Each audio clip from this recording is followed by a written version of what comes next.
سيئات أعمالنا من يهد الله فلا مضل له ومن يضلل فلا هادي له وأشهد أن لا إله إلا الله وحده لا شريك له وأشهد أن سيدنا وحبيبنا وطبيب قلوبنا محمد الذي أرسل رسوله بالهدى ودين الحق ليظهره على الدين كله وكفى بالله شهيدا. فقد قال الله سبحانه وتعالى في كلامه المجيد وفي فرقان الحميد.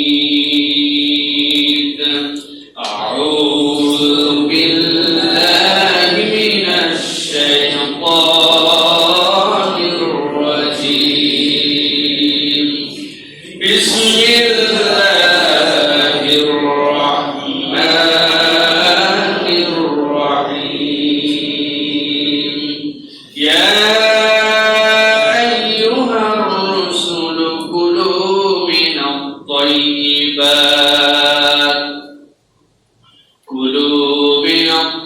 الطيبات واعملوا صالحا إني بما تعملون عليم.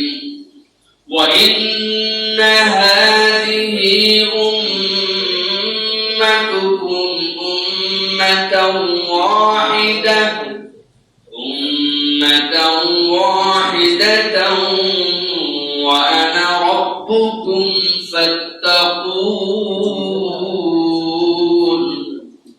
فتقطعوا أمرهم بينهم زبرا كل حزب بما لديهم فرحون. وقال الله سبحانه وتعالى آمرا ومخبرا للمؤمنين والمؤمنات إلى يوم القيامة إن الله وملائكته يصلون على النبي يا أيها الذين آمنوا صلوا عليه وسلموا تسليما. اللهم صل على محمد وعلى آل محمد كما صليت على إبراهيم وعلى آل إبراهيم إنك حميد مجيد. اللهم بارك على محمد وعلى آل محمد كما باركت على إبراهيم وعلى آل إبراهيم إنك حميد مجيد. আলহামদুলিল্লাহ, দয়াময় মেহেরবান মাহবুব আল্লাহ রাব্বুল আলামিনের প্রতি কৃতজ্ঞ হচ্ছি, যিনি আমাদেরকে লক্ষ কোটি মানুষের মাঝ থেকে আলাদা করে দৌলতে ঈমান দান করে, আল্লাহ রাব্বুল আলামিন সুস্থতার জীবন দান করে, আল্লাহ রাব্বুল আলামিনের সর্বশ্রেষ্ঠ সৃষ্টি মানুষ বানিয়ে আল্লাহ রাব্বুল আলামিন তার পছন্দনীয় স্থান মসজিদে আল্লাহ রাব্বুল আলামিনের কাছে সবচেয়ে সম্মানিত, সবচেয়ে মূল্যবান সময় আল্লাহ রাব্বুল আলামিনের জিকিরের জন্য আমাদেরকে আসার বসার তৌফিক দান করলেন। সেই আল্লাহর কাছে তারই শেখানো বাক্যে আনন্দ চিত্তে বুলন্দ আওয়াজে আল্লাহ রাব্বুল আলামিনকে খুশি করার নিমিত্তে সকলে পড়ছি আলহামদুলিল্লাহ। দরুদ এবং সালাম বর্ষিত হোক অযুত ততধিক ধারায় মানবতার মহান মুক্তির দূত আকায়ে নামদার তাজদার মদিনা, যিনি আমাদেরকে শিখিয়েছেন আল্লাহ রাব্বুল আলামিনের প্রশংসা সর্বোত্তম ভাবে কিভাবে করতে হয়। তিনি আপনার আমার প্রিয় রাসূল জনাব মুহাম্মদুর রাসূলুল্লাহ সাল্লাল্লাহু আলাইহি ওয়াসাল্লামের প্রতি সম্মানিত হাজির, আজকে আমরা সংক্ষিপ্ত সময়ে যে বিষয় নিয়ে কিছু কথা শোনার জন্য চেষ্টা করব সেটি হচ্ছে হালাল উপার্জন এবং হারাম বর্জন। ইসলামী শরীয়তে এর প্রয়োজন। প্রিয় ভাইরা, আমরা মোটা দাগে যারা ইমানদার, যারা মুমিন, তারা সকলেই জানি যে আমাদেরকে হালাল ভক্ষণ করতে হবে, হালাল খেতে হবে, হারামকে ছেড়ে দিতে হবে। কিন্তু আমরা এর নসিহত থেকে নিজেদেরকে আস্তে আস্তে এমন ভাবে সরিয়ে ফেলেছি যে এখন ইমানদার মুমিন মুসলিম যারা কল্পনার মধ্যেও যে সকল কাজ নিতে পারে না, কিন্তু তাদের আয়ে, তাদের আচরণে, তাদের বিভিন্ন ধরনের ব্যবস্থাপনায় এমন ভাবে হালাল হারামের সংমিশ্রণ ঘটেছে যে কিছুকাল আগেও যাকে আমরা হারাম ভাবতাম, এখন চলমান হয়ে যাওয়ার কারণে আমাদের অন্তর থেকে হারামের অনুভূতি উঠে গেছে। বিগত জুমায় আপনাদের কাছে বলেছি যে একজন মানুষের ঈমানহীনতা শুরু তখন যখন তার মধ্যে থেকে পাপ বোধ এবং পাপকে ঘৃণা করার মেন্টালিটি যখন তার মধ্যে আর থাকবে না। বুঝতে হবে হাদিস অনুযায়ী আদাফুল ঈমানে তার ঈমান হারানোর প্রক্রিয়া শুরু হয়ে গেছে। যে তখন নাম কাওয়াস্তে শুধু মুমিন মুসলমানদের বেশভূষা নিয়ে আছে, কিন্তু তার সাথে আর ঈমান নাই। কেননা যেই মানুষের কাছে আল্লাহ যেগুলো হারাম করেছিলেন সেই হারামের ব্যাপারে তার অনুভূতি আর কাজ করে না, সে ফিলিংস এর মধ্যে নিতে পারে না। আমাদের বাজারে কথার মতো বলে বসে, আরে রাখো তো, এই দুনিয়ার মধ্যে এত হিসাব করে চলা যায় নাকি? এইরকম কথাবার্তা যখন হারামের ব্যাপারে কোন ঈমানদার কল্পনার মধ্যে নিবে, মুখ দিয়ে বলতে শুরু করবে, বুঝতে হবে ও শুধু বেশভূষা ঈমানদার আছে, আসলে তার অন্তরের মধ্যে ঈমান আর নাই। প্রিয় ভাইরা, আল্লাহ রাব্বুল আলামিন এই জন্যই রাসূলদেরকে নির্দেশনা দিয়েছেন। আজকে আমি সূরা মুমিনুনের আপনাদের কাছে 11 নম্বর আয়াত থেকে 52, 53, 54, 55, 56, 57 এই 5-6টা আয়াতের আলোকে আজকে আমরা মৌলিক কথাগুলি শুনবো, যাতে করে আল্লাহ রাব্বুল আলামিনের এই কথা স্মরণ করে দেওয়া কথাগুলোর মাধ্যমে আমাদের ঈমানের যতটুকু ঘাটতি সেইগুলো যেন আমরা আবার রিচার্জ করতে পারি, সেই আলোকে যেন আমাদের জীবনটাকে আবার গুছিয়ে তুলতে পারি। আল্লাহ যেন আমাদেরকে তৌফিক দেন, করি আল্লাহুম্মা আমিন। আল্লাহ রাব্বুল আলামিন সর্বপ্রথম নির্দেশ দিচ্ছেন, আল্লাহ রাব্বুল আলামিন সাধারণ মানুষদেরকে নির্দেশ দেন নাই, গভীর মনোযোগে বুঝেন আল্লাহ রাব্বুল আলামিন আয়াত কারিমার মধ্যে কি বলার চেষ্টা করছেন। আল্লাহ পৃথিবীতে যত নবী রাসূল পাঠিয়েছেন আল্লাহ তাদেরকে মাসুম করে রেখেছেন। আমাদের ঈমান, আমাদের বিশ্বাস, পৃথিবীর কোন নবী রাসূলের অ্যাকাউন্টে আল্লাহ রাব্বুল আলামিন গুনার কোন খাতায় ওপেন করেন নাই। আল্লাহ নিজে তাদেরকে মাহফুজ করে রেখেছেন নবুয়ত দেওয়ার মাধ্যমে। আল্লাহ রাব্বুল আলামিন ওই সকল পয়গম্বর, পৃথিবীতে যত পয়গম্বর এসেছেন, সাইয়্যিদনা আদম আলাইহিস সালাম থেকে মুহাম্মদ মুস্তাফা সাল্লাল্লাহু আলাইহি সাল্লাম পর্যন্ত যত পয়গম্বর এসেছেন, আল্লাহ সূরা মুমিনুনের 51 নম্বর আয়াতে আল্লাহ রাব্বুল আলামিন বলছেন, ইয়া আইয়ুহার রাসূল কুলু মিনাত তাইয়্যিবাতি ওয়া আমালু সালিহান ইন্নী বিমা তা'মালুনা আলীম। আল্লাহ রাব্বুল আলামিন বলছেন, ইয়া আইয়ুহার রাসূল, পৃথিবীতে যত নবী রাসূল এসেছেন, যত পয়গম্বর এসেছেন, যাদের অ্যাকাউন্টে কোনো গুনাহ নাই, যারা সবাই মাসুম, আল্লাহ বলছেন সকল নবীকে আমি নির্দেশ দিলাম, হে নবী সকল আপনাদের প্রতি নির্দেশনা, কুলু মিনাত তাইয়্যিবাত, আপনারা কেবলমাত্র হালালই নয়, বরং আপনারা হালাল তো হালালই, সাথে সাথে আপনারা তাইয়্যিব খাবারটা ভক্ষণ করুন। সুবহানাল্লাহ। কেবলমাত্র হালাল নয়, হালাল তো অনেক কিছুই আছে, কিন্তু আল্লাহ রাব্বুল আলামিন বলেন তাইয়্যিব, হালাল হলেই হবে না, আপনাদের জন্য নির্দেশনা দিলাম সেটা যেন পূত পবিত্র হয়, সেটার সর্বাঙ্গীন দিকটা যেন সুন্দর হয়, তার মধ্যে কোন রকম হারামের সংমিশ্রণ যেন না থাকে। আপনার জন্য গরুর গোশত খাওয়া হালাল, আপনার জন্য মুরগি খাওয়া হালাল, কিন্তু এই মুরগিটা আপনি চুরি করে নিয়ে আসছেন কিনা তাই বোঝার চেষ্টা করেন। মুরগির গোশত খাওয়া হারাম, বিসমিল্লাহ আল্লাহু আকবার বলে জবাই করেছেন, সেটাও হালাল, কিন্তু সেইটা যদি হারাম জায়গা থেকে আসে তাহলে বিসমিল্লাহ আল্লাহু আকবার বলার দ্বারা আপনার জন্য ওই জিনিসটা হালাল হয় নাই। আর একটা ব্যাখ্যা আছে এর মধ্যে, আপনি গরুর গোশত বিসমিল্লাহ আল্লাহু আকবার বলে গরু জবাই করেছেন, মুরগি জবাই করেছেন, এরপরে আপনি কাঁচা গোশতটাই খাচ্ছেন, কোনো বারণ বলবে না এই কাঁচা গোশতটা আপনার জন্য হারাম, এইটা খাওয়া আপনার জন্য অনুচিত বা এটা আল্লাহর নিষেধ, এরকম বলবে না। কিন্তু আল্লাহ বলছে হে রাসূল আপনারা কুলু মিনাত তাইয়িবাত, কেবলমাত্র হালাল হলেই নয়, সবচেয়ে পূত পবিত্র এবং সুন্দর করে আপনারা সেই আহারটুকু ভক্ষণ করেন। এরপরে বলেন বলছেন ওয়া'মালু সালিহান, আগে আপনি হালাল খান, আগে আপনি পূত পবিত্র খান, আপনি তাইয়িব খান, যেটা দিয়ে আপনার শরীর গঠন হবে। আল্লাহ বলছেন এরপরে ওই শরীর দিয়ে ওয়া'মালু সালিহান, আপনি নেক কাজ করেন, আপনি ভালো কাজ করেন। তাহলে আগে নেক আমল নাকি আগে হালাল খাবার, বান্দাদেরকে মনের মধ্যে এটার প্রস্তুতি নিয়ে রাখতে হবে। আমাদের অন্তরের মধ্যে প্রস্তুতি, আমাদের এই ফিলিংস এর জায়গা যে আমি যে আল্লাহর জন্য সালাত আদায় করছি, আমি আল্লাহর জন্য জুমার মসজিদে হাজির হয়ে গেছি, আমি আল্লাহর জন্য নেক কাজ করছি, এটা কি হারাম খেয়ে নাকি হালাল খেয়ে? হালাল খেয়ে। আল্লাহ রাব্বুল আলামিন বলেন ওয়া'মালু সালিহান ইন্নী বিমা তা'মালুনা আলিম, নিশ্চয় আমি রব্বুল আলামিন আপনারা যা করেন সেই বিষয়ে সম্যক জ্ঞাত আছি। আল্লাহ রাব্বুল আলামিন যখন নবী রাসূলদেরকে এরকম কোন নির্দেশনা দেন তখন বুঝতে হবে নবী রাসূলরা তো নিশ্চয়ই পূত পবিত্র, আল্লাহ দ্বারা সংরক্ষিত। আল্লাহ রাব্বুল আলামিন নবী রাসূলকে যখন এই কথা বলেন, মূল টার্গেট হচ্ছে তার উম্মতকে সতর্ক করে দেওয়া। নবী রাসূল যদি 1% হন তাহলে এই আয়াতে কারিমার মুখাতেব সকল নবীদের উম্মতরা 99%।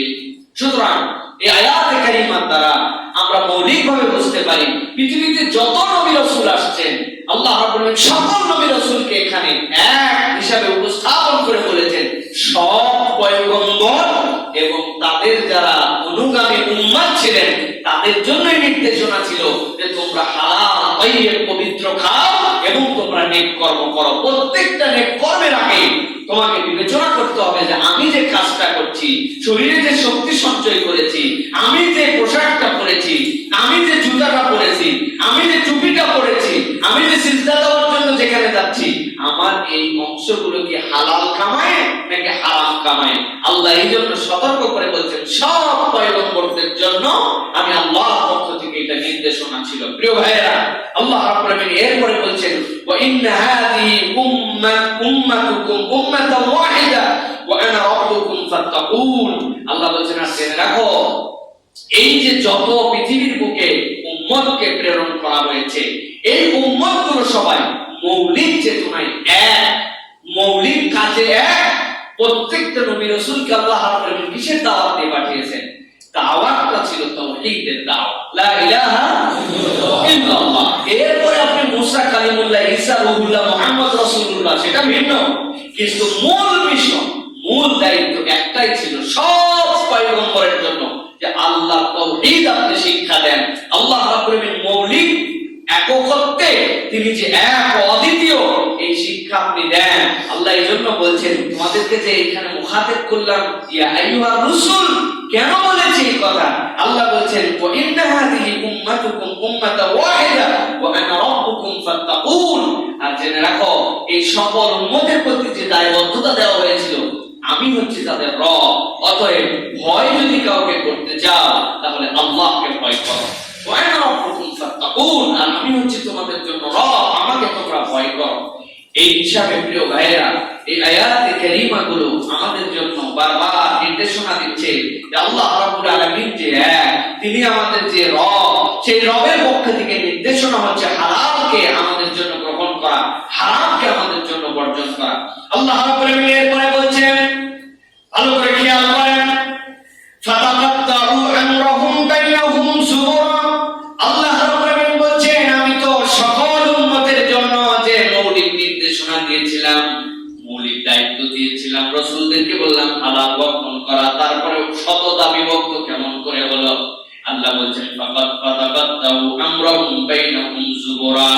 আল্লাহ বলছেন আমি আল্লাহ তাদেরকে নির্দেশ দেই নাই বা ওদেরও বলি নাই, বরং এই উম্মতের মধ্যে কতগুলো অংশ বিভক্ত হয়ে গেল। আমরাও বাইনাহুম তাদের ভিতরে যত কাজ আছে এই কাজের ব্যাপারে সুপুরা টুকরা টুকরা করলো।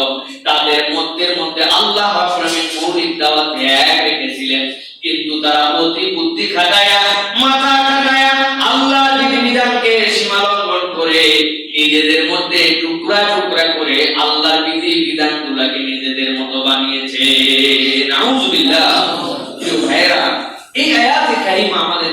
দেয়। পৃথিবীর বুকে কতগুলো মানুষ সর্বকালেই ছিল যারা আল্লাহর বিধানের উপরে সবসময় একটু মাথা মারার চিন্তা করছে। এই ক্ষেত্রে সবচেয়ে অগ্রগামী ছিল যারা ইহুদি এবং যারা নাসারা। তাদের সাথে কারো তুলনা নাই। তারা যা মন চাইছে তাই তারা তাদের বিধিবিধানের মধ্যে বানাইছে। তবে এই বিধিবিধান বানাতে যেও তারা কত ক্ষেত্রে এমন ভাবে নিজেদের মধ্যে আটকায় রাখছে যে ওদের কিতাবগুলো যেগুলো আছে ওদের কিতাবগুলোই সাক্ষ্য দেয় যে ওরা এক গ্রুপ আরেক গ্রুপকে পুরোপুরি জাহান্নামী বানাইছে। ওরা কত কিতাবের মধ্যে বলছে যে এই কিতাবের মধ্যে যে বৃদ্ধি করবে সে পুরা জাহান্নামী, এই কিতাবের মধ্যে যে কমাবে সে পুরা জাহান্নামী। ওদের নিজেদেরই যে দুই ধরনের বাইবেল, এই বাইবেলের একটার মধ্যে 60টা শ্লোক বেশি, 7 পুস্তক বেশি, আরেকটার মধ্যে 7 পুস্তক কম। এখন ওদের মধ্যে যারা বৃদ্ধি করবে তারাও জাহান্নামী ওরা বলছে, যারা কমাবে তারাও বলছে জাহান্নামী। তাহলে যাদের 7টা বৃদ্ধি আছে এই গ্রুপ বলছে তোমাদেরটা বাইরে গেছে এই জন্য তোমাদেরটা জাহান্নামী, আর তাদের 7টা অতিরিক্ত ওরা মৌলিক বলছে আমাদেরটাই ঠিক, ওরা 7টা কমাইছে ওরাও জাহান্নামী। ওদের ফতোয়া অনুযায়ী ওরা উভয় দলে জাহান্নামী। সুতরাং প্রিয় ভাইরা, এই যে আল্লাহর বিধান থেকে যারা সরে যায়, আল্লাহ রাব্বুল আলামিন বলেন ফাতাকাত্তাউ আমরাহুম বাইনাহুম সুবরা কুল্লু হিজবিন বিমা লাদাইহিম ফারিহুন। এই কাজ করার পরে আল্লাহর বিধিবিধানকে লঙ্ঘন করার পরে কুল্লু হিজবিন বিমা লাদাইহিম ফারিহুন, তারা প্রত্যেকই যে কাজ করে সেই কাজে আবার অন্তরের মধ্যে সন্তুষ্টি রাখে, আমরা ঠিক কাজই করেছি, আমরা কোনো খারাপ কাজ করি নাই, আমরাই হকের উপরে আছি, আমাদের এই পদ্ধতি সঠিক। এইরকম আল্লাহ রাব্বুল আলামিন বলছেন এগুলো একটাও সঠিক নয়, এইগুলো থেকে তোমরা সাবধান হও, এইগুলো থেকে বেঁচে থাকো।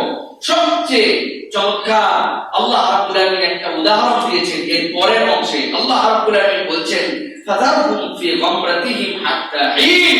আল্লাহ রাব্বুল আলামিন বলছেন তাদেরকে ছেড়ে দিন, হে রাসূল আপনি তাদেরকে ছেড়ে দিন। কি জন্য? ফি গামরাতিহিম হাত্তা হিন, তাদের একটা সময় আসবে, এই সময় আসার আগ পর্যন্ত তারা যে বিভ্রান্তিতে আছে বিভ্রান্তির উপর তাদেরকে ছেড়ে দেন। আপনি আপনার কিচ্ছু করার নাই, কিচ্ছু বলার নাই জায়গায় আপনি দাওয়াত দিতে থাকবেন। আপনি মনে কষ্ট পান এরা কেন শুধরায় না, কিন্তু আমি আল্লাহ বললাম ওরা অনেক সময় জেনে বুঝে এরকম 2 নম্বরই করে। ওরা যদি জেগে জেগে ঘুমায় তাহলে তো আপনি তুলতে পারবেন না। জেগে ঘুমানোর লোকের আপনি তুলতে পারবেন? চোখ বন্ধ করে ঠেসে শুয়ে আছে, আপনি তো তারা জাগাইতে পারবেন না, তো জেগে জেগে ঘুমাচ্ছে। আল্লাহ রাব্বুল আলামিন ঠিক বলছেন ফাদারহুম ফি গামরাতিহিম হাত্তা হিন, তাদেরকে আপনি ছেড়ে দেন। তাদেরকে ছেড়ে দেওয়া হয়েছে কতক্ষণ পর্যন্ত? হাত্তা হিনের ব্যাখ্যা হচ্ছে হয় কিয়ামতের দিনে তাদেরকে বিচারের মুখী হতে হবে, নচেত মৃত্যুটা আসতে দেন। তারপরে তারা কিভাবে আল্লাহর বিধিবিধানের ক্ষেত্রে এরকম বৈপরীত্য তৈরি করেছিল তার হিসাব তাদের কাছ থেকে নেওয়া হবে। আল্লাহ রাব্বুল আলামিন এরপরে বলছেন আয়াহসাবুনা আন্নামা নুদিতুহুম বিহি মিন মালিন ওয়া বানিন। এই আয়াতে কারিমা বোঝার মতো। এই আয়াতে কারিমার মধ্যে আল্লাহ বলছেন আয়াহসাবুনা আন্নামা নুদিতুহুম বিহি মিন মালিন ওয়া বানিন। আল্লাহ রাব্বুল আলামিন তাদের কাউকে কাউকে সম্পদ দিয়ে রেখেছেন, কারো কারো অনেক সন্তান, প্রভাব প্রতিপত্তি। এইটা দেখে তারা আশ্চর্য হয়ে যায় এবং তারা মনে করে আরে এই লোক যদি ভুল পথেই থাকতো, এই লোক যদি অন্যায়কারী হতো, এই লোকের যদি এই জিনিসটা আল্লাহ পছন্দই করতেন তো এত সম্পদ কি জন্য পাবে? এত সম্পদ, এত পাওয়ার, এত ক্ষমতা তার কি জন্য হবে? আল্লাহ বলছেন তারা মনে করে বাহ বাহ বাহ আল্লাহ কি সুন্দর তাদের জন্য কল্যাণকর ব্যবস্থা করেছেন। আরে আমার এগুলা কাজ যদি আল্লাহ পছন্দই করতো আমার এত ধন সম্পদ দিত নাকি? আল্লাহ বলে উদাহরণ দিচ্ছেন। আল্লাহ বলছেন বাল্লা ইয়াশউরুন, মূলত তারা বোঝে না, তাদের বোঝার এই যোগ্যতা নাই। তাদের এই দুনিয়া সাময়িক, তাদের এই সুখ সমৃদ্ধি, সন্তান সন্ততি, মা, এটাকে দিয়ে মনে করে যে না আমার যদি আল্লাহর পথে আমি নাই থাকতাম, আল্লাহর হুকুমে যদি বরখেলাপি হতো, আল্লাহ যদি আমার এটা অপছন্দই করতো, আমার এগুলো দিত নাকি? প্রিয় ভাইরা, এই আয়াতের তাফসীরের মধ্যে তাফসীর কুরতুবী সহ বিভিন্ন মুফাসসিররা কোরআনুল কারীমের আরো প্রায় সূরা হুদের 27 নম্বর আয়াত, সূরা মারিয়ামের 77 নম্বর আয়াত, সূরা আম্বিয়ার 44 নম্বর আয়াত, আর অনেক আয়াতে কারিমা দিয়ে তারা রেফারেন্স সহ উল্লেখ করেছেন। আল্লাহ রাব্বুল আলামিন যাদের বিপথে চলার পরেও, যাদের কিছু সম্পদ, কিছু ক্ষমতা, দুনিয়ার বুকে কিছু দেখা যায় তাদের চলাফেরার মধ্যে কোনো রকম কষ্ট নাই, দুনিয়ার আরাম, তারা বলছেন খবরদার কারো ঈমান এবং সৎকর্মের বিচার যেন তোমরা সম্পদ এবং সন্তান এবং ক্ষমতা দিয়ে করো না। ঈমান এবং সৎকর্মের বিচার মানুষকে করতে হবে কে আল্লাহকে ভয় করে এবং কে আল্লাহর হুকুম অনুযায়ী জীবন যাপন করে। একজন মিসকিন হয়ে যেতে পারে, ফকির হয়ে যেতে পারে, তার কিচ্ছু না থাকতে পারে, পরীক্ষার পরে পরীক্ষা, বিপদের পরে বিপদ। তার মানে এরকম মনে করো না যে এই লোকটাকে আল্লাহ তাআলা পছন্দই করে না, এরা যদি পছন্দ করতো তাহলে তো টাকা পয়সা দিয়া সমৃদ্ধ করে ফেলতো। আরেকজন দেখা যাচ্ছে তার ঈমান নাই, ইসলাম নাই, দুই নম্বরই করে, টাউটামি করে, দুর্নীতি করে, টাকা পয়সা অনেক কিছু। তুমি মনে করছো বাহ, আল্লাহ তাআলা খুব পছন্দ করার জন্য এই সমৃদ্ধি দিয়ে দিয়েছে। তাফসীরকাররা বলছেন এই জন্য, কারণ ঈমান এবং সৎকর্মের বিচার সম্পদ এবং তার বৈষয়িক যে বেশভূষা এগুলা দিয়ে বিচার করো না, বরং ঈমান এবং সৎকর্মের বিচার আল্লাহ এবং তার রাসূলের পথ পদ্ধতি অনুসরণ করে সে কতটুকু চলে এইটার উপরে বিচার করো। প্রিয় ভাইরা, এই আয়াতে কারিমা কিন্তু আমাদের জন্য অনেকগুলো শিক্ষা নিয়ে আসে। প্রিয় ভাইরা, আমরা যদি দেখি তাহলে দেখবো আল্লাহ রাব্বুল আলামিন এরকম সৎকর্ম করার পূর্বে আপনার আমার জন্য হালাল খাদ্য ভক্ষণকে দায়িত্বের মধ্যে দিয়েছেন। এইটার উপরে যদি আমরা দেখি তাহলে অবৈধ খাদ্য দুই ধরনের হয়। অবৈধ খাদ্যটা আমাদের দুই ভাবে হয়। একটা ভাবে হচ্ছে খাদ্য হিসেবেই যেগুলো নিষিদ্ধ, যেমন খাদ্য হিসেবে আমাদের জন্য কি নিষিদ্ধ? শুয়োরের গোশত আমরা খেতে পারবো না, আমাদের জন্য নিষিদ্ধ। প্রবাহিত রক্ত আমরা খেতে পারবো না। মৃত জীবজন্তুর থেকে তাদের যে গোশত, সেটা হালাল প্রাণী যেটা জীবিত থাকতে ছিল সেরকম হলেও সেটা আমরা খেতে পারবো না। তাহলে এটা প্রথম ধরন। একটা ধরন হচ্ছে খাদ্য হিসেবেই নিষিদ্ধ, মদ খাওয়া যাবে না, রক্ত খাওয়া যাবে না, মৃত প্রাণী খাওয়া যাবে না, শুয়োর খাওয়া যাবে না, এই যে নিষিদ্ধ। তাহলে এটা হচ্ছে একটা ধরন, যেটা খাদ্য হিসাবে আল্লাহ নিষিদ্ধ করে দিয়েছেন। আরেকটা ধরন হচ্ছে উপার্জনের ধরনের খাদ্য হিসাবে হারাম। আপনার হালাল সব খাদ্য আছে, কিন্তু আপনি উপার্জনের যে ধরন এটা হচ্ছে আপনার জন্য হারাম। যেমন আল্লাহ রাব্বুল আলামিন আপনার আমার জন্য নিষেধ করেছেন, আপনি ধোঁকাবাজি করতে পারবেন না, ফাঁকিবাজি করতে পারবেন না, পরিমাণে কম দিতে পারবেন না, অবৈধ কোনো সম্পদ উপার্জন করতে পারবেন না, ভেজাল দিতে পারবেন না, মিথ্যার আশ্রয়ে আপনি ব্যবসা করতে পারবেন না, ডাকাতি করতে পারবেন না, চুরি করতে পারবেন না, জুলুম করতে পারবেন না। এই যে উপার্জনের পদ্ধতি, এই পদ্ধতিগত একটা হারাম। আমাদের সমাজে যারা আমরা ঈমানদার, আলহামদুলিল্লাহ, আমরা কেউ হাজার অনুরোধ করলেও আমরা শুয়োরের গোশত খাওয়া তো দূরের কথা, আমরা আমাদের রুচিতেই কুলাবে না। আমরা রক্ত খাই না, আমরা মদ খাই না, আমরা মৃত প্রাণীর গোশত, সেটা যদি গরু ছাগল হয় তারপরেও আমরা খাই না। যদিও ইসলামী শরীয়ত বলছে যদি আপনি এমন কোন বিপদে পড়েন যখন আপনার আর কোনো বিকল্প নাই, আপনার জীবন বেরিয়ে যাওয়ার উপক্রম, এই সকল যেগুলো আল্লাহর ঘোষিত হারাম খাদ্য হিসাবে, এইগুলো আপনার জীবনের স্বার্থে কিঞ্চিত পরিমাণ যতটুকু খেলে আপনি জীবন ধারণ করতে পারেন এতটুকু খাওয়ার বৈধতা আছে। এটা আপনার জন্য কখন? জীবন ধারণের জন্য।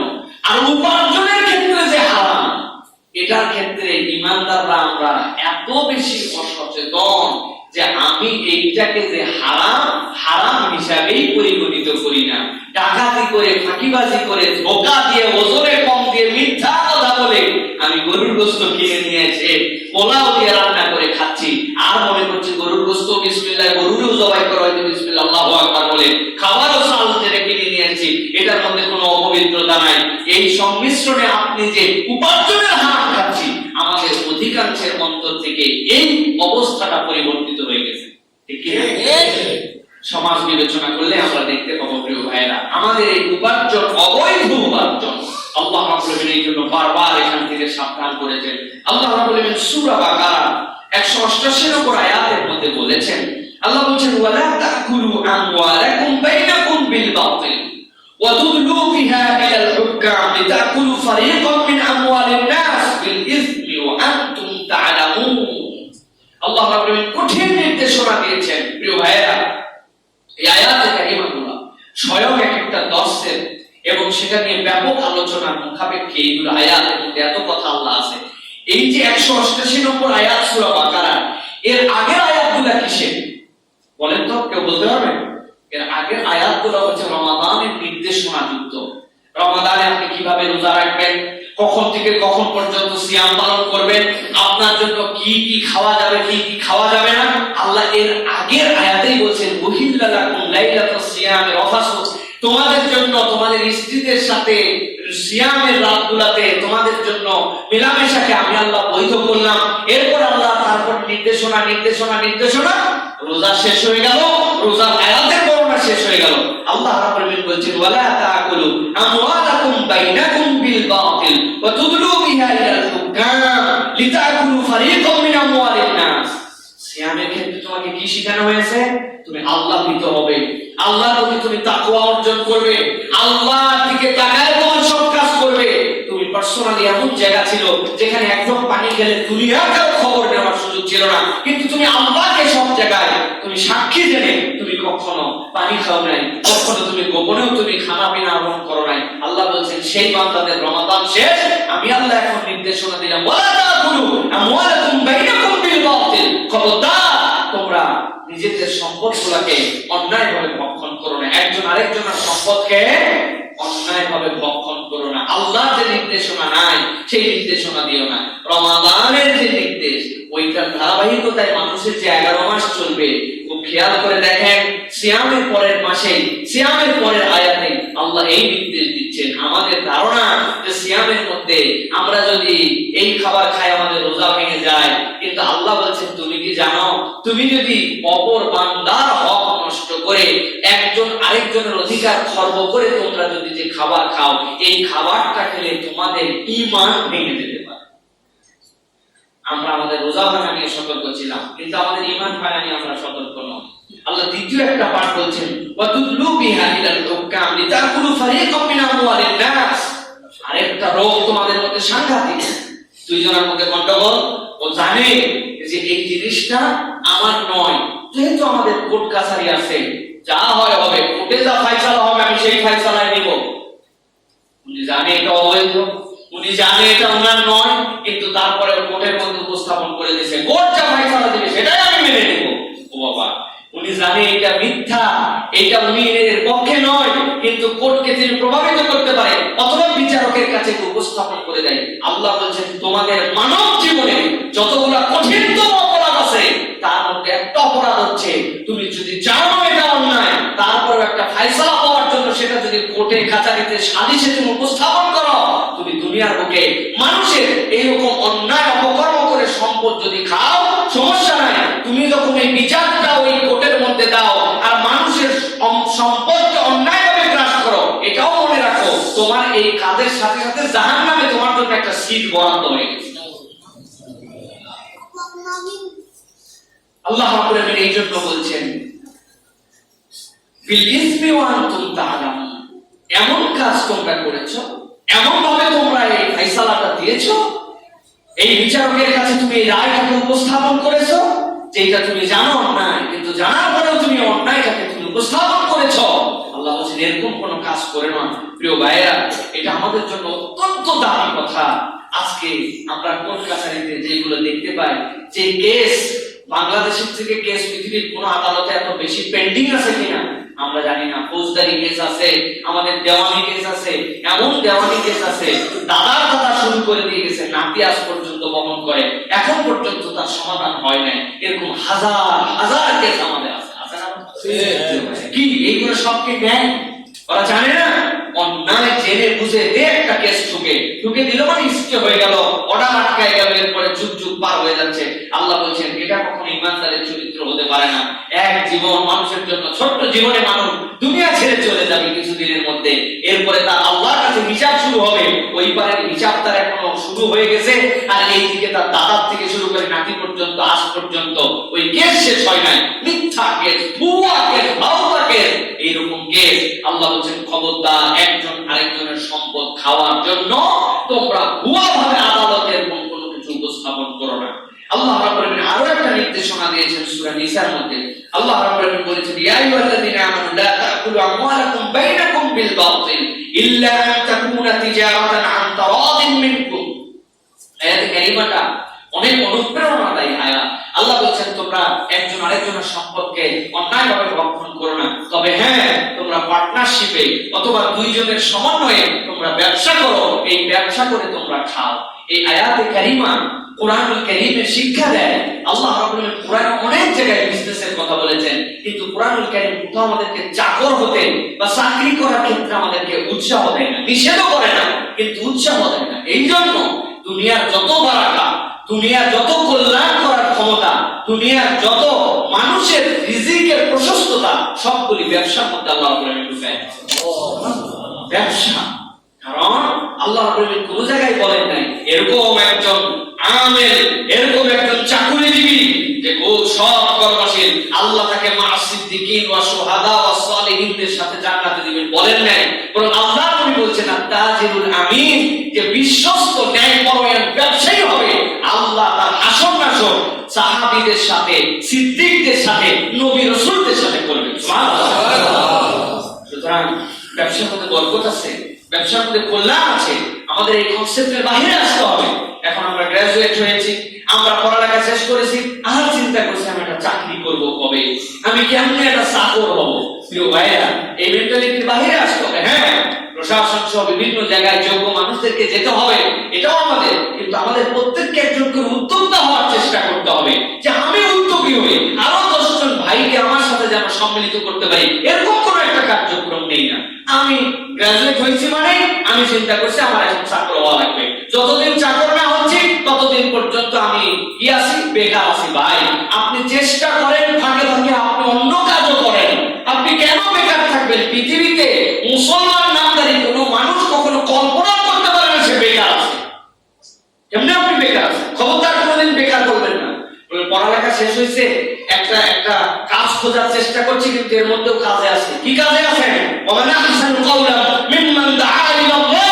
আপনি যতদিন পর্যন্ত কাজ পাচ্ছেন না, আপনি মনে করেন যে ওয়ালতাকুম মিনকুম উম্মাতুন ইয়াদউনা ইলাল খায়র, আল্লাহ বলেছেন তোমাদের মধ্যে একটা গোষ্ঠী যেন হয় যারা মানুষকে কল্যাণের দিকে ডাকবে। আপনি কল্যাণের কাজে নিজের জীবনকে বিলীন করে রাখেন, ওই সময়টুকুতে আপনি আল্লাহর কাছে বলতে পারবেন এক মুহূর্ত আমি বেকার ছিলাম। সুবহানাল্লাহ। মুসলমান কখনো বেকার হতে পারে? আবার চাকরি শেষে একবার বেকার হয়ে যায়। কি করে বেকার? উনি এমন বেকারের বেকার, উনি কিচ্ছু করে না, এখন টিভি দেখে আর শুধুমাত্র পেপার পত্রিকা পড়ে, আর ওই ছোটবেলায় ক্লাস 3 পর্যন্ত যে কুল আল্লাহ আর সূরা ফালাক সূরা নাস, এই 3 খান সূরা দিয়ে উনি ক্যারিয়ার বরবাদ করে নেওয়া শেষ করে। উনি এখন পর্যন্ত নতুন কিচ্ছু শিখে নেয়, উনি বেকার আছেন। ইসলাম এই জন্য বলছে কোন মানুষ কখনো বেকার হতে পারে না। যুবক ভাইরা, অনুপ্রেরণা নেন, মনের মধ্যে চিন্তা করেন, পড়ালেখার রানিং অবস্থাতে কিছু প্ল্যান বানান, আমি কি করতে পারি, আমি কেমনে উদ্যোক্তা হতে পারি, আমি কেমনে মানুষের জন্য কাজ করতে পারি। আপনার কোন কাজের মধ্যে কোনো লজ্জা নাই। ইসলাম 2 ভাবে মানুষকে সম্মানিত করেছে। সর্বপ্রথম ইসলাম পেশাকে সম্মান দিয়েছে। আপনি যতদিন পর্যন্ত পেশাকে সম্মান দিতে না শিখবেন, ততদিন আপনি কখনো শ্রমিককে সম্মান দিতে পারবেন না। দুনিয়ার মজদুর এক হও, লড়াই করো, এ তো জনম জনম ধরে আমরা শুনছি, কিন্তু বৈষম্য দূর হয় নাই, কিচ্ছু হয় নাই। তার একমাত্র কারণ ইসলামের মৌলিক থিওরি আমরা বুঝি নাই। ইসলাম আগে পেশাকে সম্মান দিয়েছে। একজন সচিব, একজন বড় পর্যায়ের ব্যক্তি, সে যদি হারাম উপার্জন করে, সে যদি উপার্জনের হারাম না বুঝে, সে যদি হারাম খায়, সে দুনিয়ায় যত বড় মর্যাদা হোক, তার 5 পয়সা মূল্যায়ন আল্লাহর কাছে নাই। বরং একজন মুচি, সে যদি হালাল কামাই করে নিজের হাতে নিজে কামাই করে খায়, তাহলে আল্লাহর কাছে তার মর্যাদা অনেক বেশি। আপনি আগে শ্রমকে দাম দেন, শ্রমের দাম দিতে শিখতে হবে আমাদেরকে। যে পেশা করে, সে যদি হালাল পেশা করে, আপনাকে এত বড় ঘরের মানুষ, তুই দেখি সিএনজি চালাস, বংশের সম্মানটা তুই ধুরা ফেলে দিলি, আপনি এমন একটা ইনজেকশন দিয়ে দিলেন উনারে। ফেরেশতাও চিন্তা করলেন, তাই তো আমার বাপে ঘোড়ায় করে ঘুরছে, দাদা হাতিতে করে হাঁটতে গেছে, এখন আমি কি সিএনজি চালালে হয় নাকি? উনারে কি করতে হবে? চুরি করা লাগবে। এখন রাত্রেবেলা উনি চুরি ডাকাতি করে খাবে। এই যে আমাদের কনসেপ্ট, এখান থেকে বাজার থেকে ছুটে ফেলে সকল হালাল পেশাজীবী যারা, তাদেরকে সম্মান করবেন। রিকশাওয়ালাকে আপনি কেন বলেন? আপনার থেকে আপনার চাচার বয়সী, আপনার বড় ভাইয়ের বয়সী, এই রিকশার দিকে আয়, আপনি তুই করে বলেন।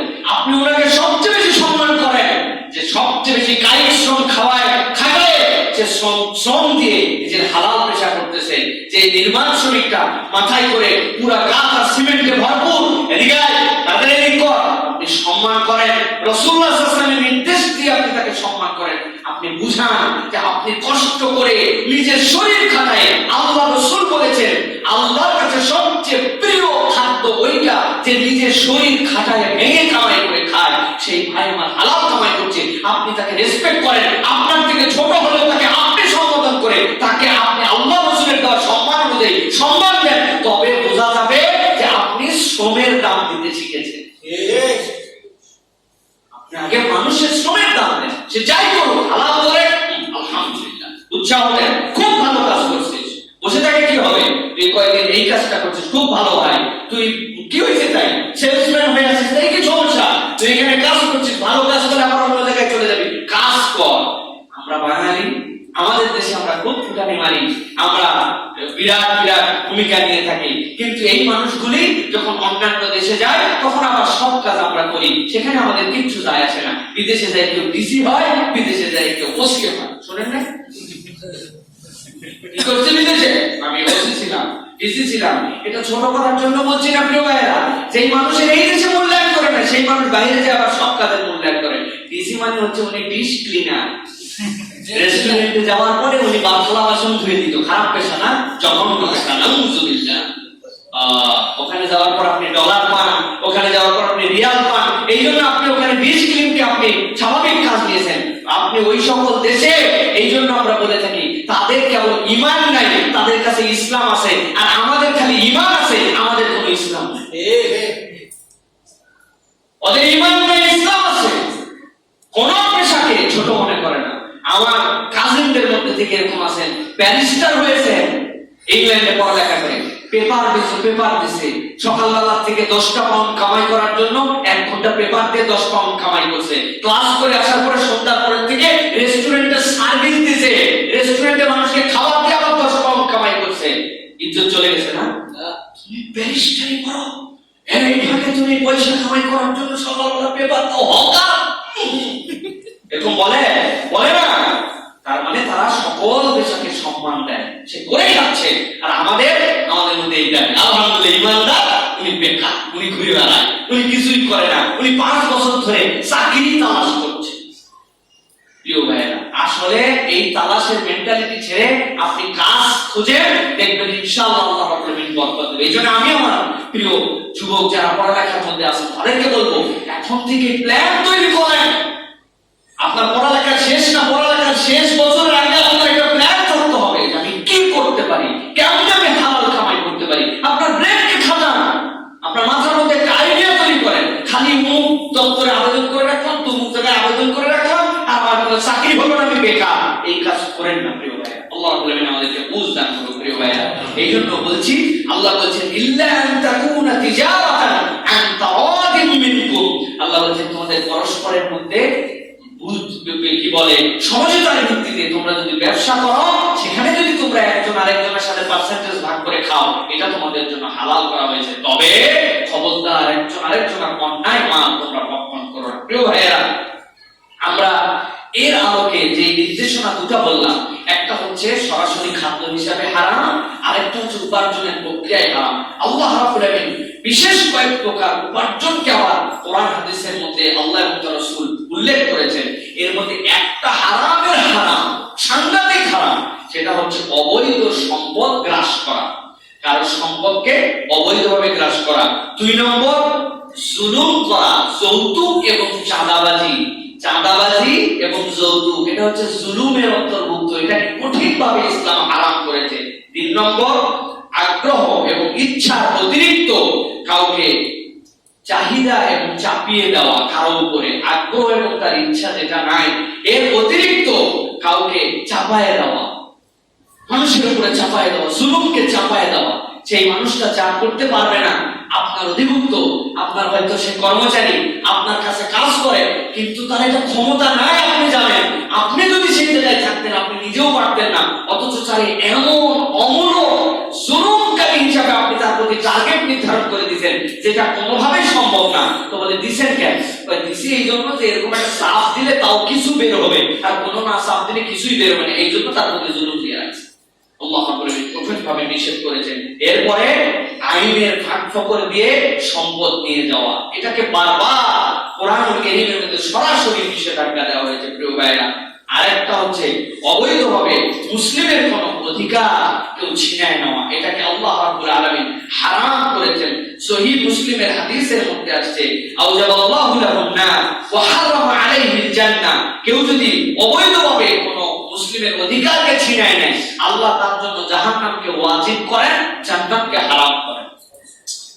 অপর কোনো ভাইয়ের অধিকার আপনি ছিনিয়ে নিয়েছেন, যেটা অবৈধ, যেটা তার হক ছিল, আপনি সেটা দেন না। প্রিয় ভাইয়েরা, নাউজুবিল্লাহ তো খুব জোরে বললাম, কিন্তু আমরা যে কি পরিমাণ এই অবৈধ জায়গাটায় আটকায় যাব, এটা তো ব্যাখ্যা না করলে আমরা বুঝবো না। বাপের কাছ থেকে জমি জমা বন্টনের সময় বোনরা সব আমাদের বঞ্চিত।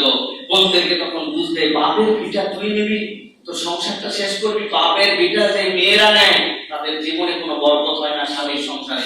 উনি নিজের স্বামীর সংসারে বরকত করার জন্য উনি আর জমি নিচ্ছে না। ভাইরা এই বুঝ দিয়া বাংলাদেশে লক্ষ লক্ষ পাক্কা পাক্কা ইমানদার বোনের হক দেয় নাই। আছে না? আছে না?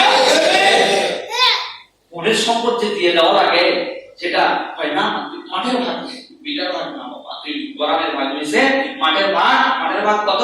মাঠের জমি 1 লাখ টাকা বিঘা, এই জায়গায় 1 লাখ টাকা কাঠা। উনি ওয়াশ করে এই জায়গার কোন অংশ না দিয়ে মাঠের ভাগ দিয়েছে। প্রিয় ভাইয়েরা, সাবধান! আল্লাহ রাব্বুল আলামিন তার রাসূলকে দিয়ে জানাচ্ছেন, তার জন্য হুকুম হচ্ছে আউজাবাল্লাহু লাহুন নার ওয়া হারামা লাহুল জান্নাহ, তার জন্য জাহান্নামকে আল্লাহ ওয়াজিব করবেন, জান্নাতকে হারাম করবেন।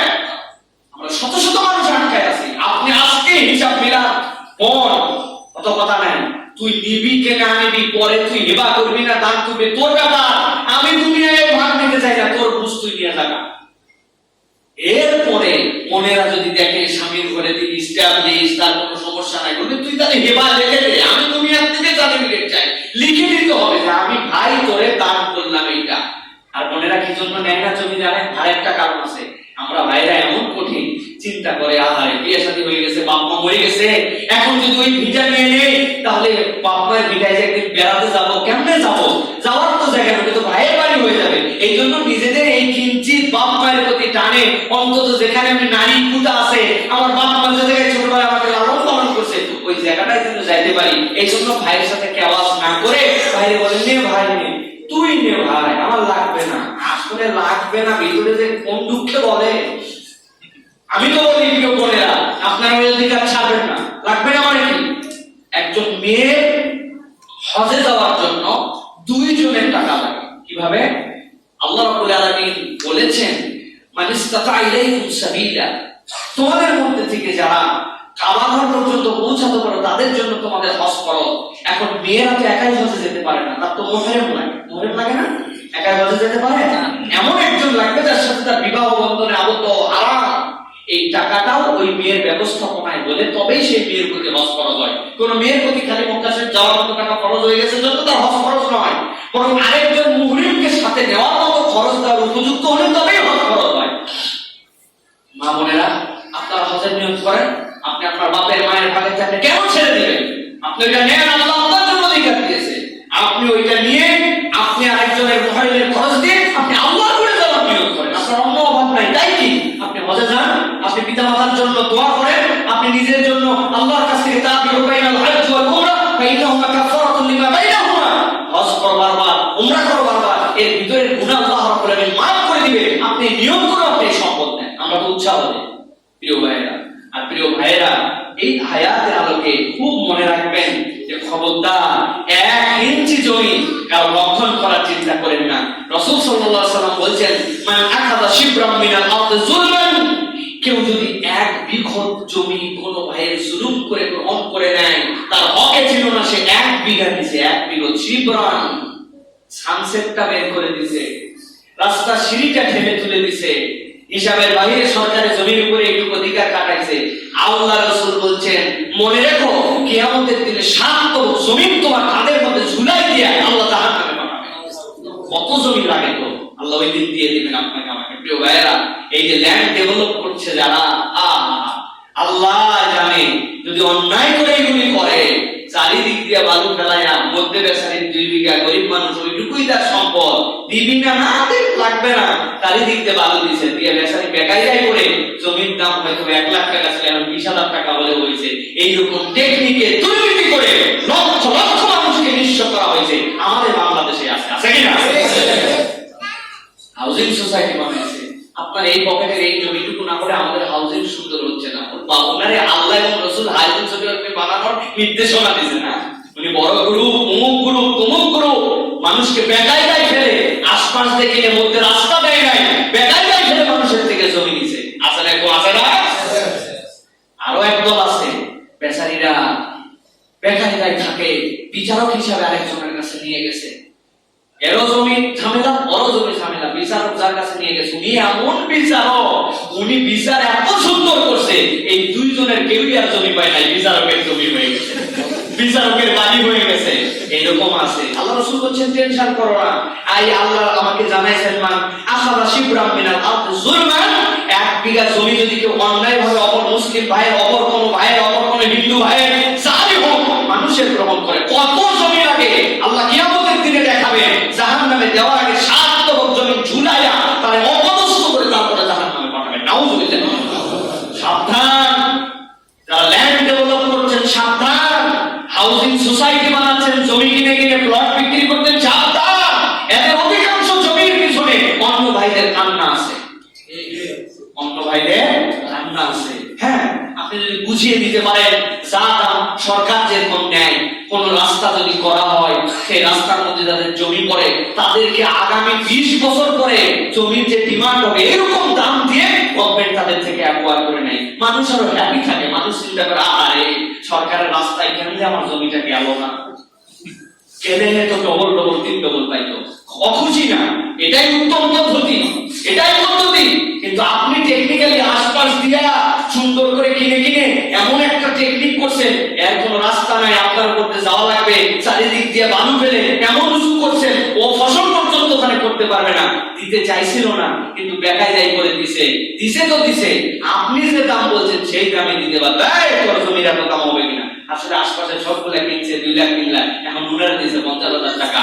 এইরকম করে আমার জানা মতে ল্যান্ড ডেভেলপারদের এইরকম দোষ ত্রুটি বাংলাদেশে অজস্র অজস্র আছে।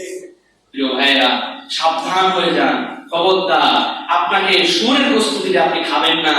মরা গরু আপনারে, সেটা যদি 40 কেজির নিচেও হয়, সেটা যদি বকনাও হয়, আপনি তারপরে ওখান থেকে 1 টুকরা গোশত খাবেন না। কিন্তু আপনি মানুষের জমি, মানুষের অধিকার নষ্ট করে এরকম হারাম উপার্জন করে খাচ্ছেন, এটা আপনার অন্তরে ব্যথা দেয় না, বুঝের মধ্যে আসে না। তার মানে বোঝা যাচ্ছে আপনার ঈমান এখন শেষের দিকে। প্রিয় ভাইরা, আল্লাহ হেফাজত করুন। প্রিয় ভাইরা, এরপরে যে বিষয়টি বলবো সেটা হচ্ছে রাসূলুল্লাহ সাল্লাল্লাহু আলাইহি ওয়াসাল্লাম নির্দেশনা দিয়েছেন কোন মুসলিম প্রধান দেশে, কথাটা ভালো করে বুঝেন, গভীর মনোযোগে খেয়াল করেন। হারামের পর্যায়ে তো শুয়োর, কুত্তা এইগুলো তো আমরা জানি, কিন্তু হারামের তো কত পর্যায় আছে, আমরা কোন পর্যায়ের মধ্যে যেন ঢুকে না যাই, ভালো করে খেয়াল করেন। রাসূলুল্লাহ সাল্লাল্লাহু আলাইহি ওয়াসাল্লাম বলছেন মুসলিম প্রধান কোন দেশে অমুসলিম নাগরিক আর তোমাদের মধ্যে থেকে কোনো ভাই যদি প্রবাসে চলে যান তাহলে তাদের প্রতি তোমরা যেন জুলুম করো না। কি রকম? রাসূল বলেন আলা মান সালামু মুআইয়ান আও ইনতাকাসাহু আও কাল্লাফাহু ফাওকা তাকাতিহি। আল্লাহ রাসূল বলেন তোমাদের মধ্যে থেকে কোন অন্য ধর্মাবলম্বী মানুষ যদি থাকে তোমাদের প্রধান অঞ্চলে, অথবা কোন একটা মানুষ যে দেশে নাই সে প্রবাসে চলে গেছে, রাসূল সাল্লাল্লাহু আলাইহি ওয়াসাল্লাম বলেন তাদের সাথে তোমরা যদি জুলুম করো, তাদেরকে যদি অপমান করো, সাধ্যের অতিরিক্ত তাদের প্রতি যদি দায়িত্ব চাপিয়ে দাও, ইচ্ছা এবং আগ্রহের বিরুদ্ধে যদি জোর করে তাদেরকে জবরদস্তিপূর্ণ কোনো আচরণ করো, আমি রাসূল বললাম কিয়ামতের দিনে আমি ওই অমুসলিমের হয়ে আর ওই প্রবাসীর হয়ে আমি তোমাদের কাছে আল্লাহর কাছে তোমাদের বিপক্ষে বাদী হিসেবে দাঁড়াবো। তার পক্ষে মুসলমান না অমুসলমানের পক্ষে? অমুসলমানের পক্ষে রাসূলুল্লাহ সাল্লাল্লাহু আলাইহি ওয়াসাল্লাম বাদী হয়ে দাঁড়াবেন। কারণ কি? রাসূল বলেন মান যালাম মুআহিদান আও ইনতাকাসাহু আও কাল্লাফাহু ফাওকা তাকাতিহি, তার সাথে যা নাই, আপনার দেশে কাজ করতে গিয়েছে, প্রবাসে গেছে, আপনি তাকে ইচ্ছা মতো খাটান, আপনি মনে করছেন আমার কাছে আসছে, আমার আয়ত্তের মধ্যে চলে আসছে, আপনি যা ইচ্ছা তারে দেন। প্রিয় এটা বড় অন্যায়। আর আপনার দেশে কোন অমুসলিম নাগরিক থাকে, আপনি তার ভয়ভীতি দেখান, আপনি তার এমন চাপে রাখেন, আপনি তার সাথে এমন আচরণ করেন, এমন ধরনের হাম্পি করেন যেটা মানুষ হিসাবে সে প্রাপ্য নয়। আপনি তার সাথে যদি এরকম আচরণ করেন, রাসূলুল্লাহ সাল্লাল্লাহু আলাইহি ওয়াসাল্লাম বলেছেন, 1 নম্বর অমুসলিম নাগরিককে যদি অপমান করে, 2 নম্বর যদি জুলুম করে, 3 নম্বর সাধ্যের অতিরিক্ত তার দায়িত্ব যদি চাপায় দেয়, ইচ্ছা এবং আগ্রহের বিরুদ্ধে যদি জোর করে তার থেকে কাজ আদায় করে, এরকম যদি হয়, কিয়ামতের দিনে আমি রাসূলুল্লাহ সাল্লাল্লাহু আলাইহি সাল্লাম ওই ব্যক্তিদের হয়ে, মুসলমান যদি কেউ এরকম করে, তার বিপক্ষে আল্লাহর কাছে বাদী হিসাবে দাঁড়াবো। রাসূলুল্লাহ সাল্লাল্লাহু আলাইহি ওয়াসাল্লাম এই কথা বলেছেন। প্রিয় ভাই, তার মানে আমাদের দেশে যারা অমুসলিম, যারা মুসলিম বেশি যে সকল সংখ্যাধিক্যের দেশে যারা অমুসলিম, তাদের অধিকার ইসলাম কিভাবে সংরক্ষণ করেছে। কিন্তু দুঃখ লাগে, আফসোস লাগে, অধিকার তো ইসলাম সংরক্ষণ করেছে, সেই ক্ষেত্রে আমাদের যেরকম ল্যাকিংস আছে, এখন উল্টাটা হচ্ছে। এখন যেখানে মুসলমান আধিক্যের দেশ, সেই মুসলমান আধিক্যের দেশে ঈমান কেন আনলো, ইসলাম কেন গ্রহণ করলো, এই অপরাধে ইমাম হওয়ার পরেও তাদেরকে পাহাড়ে হত্যা করা হচ্ছে। ঠিক না?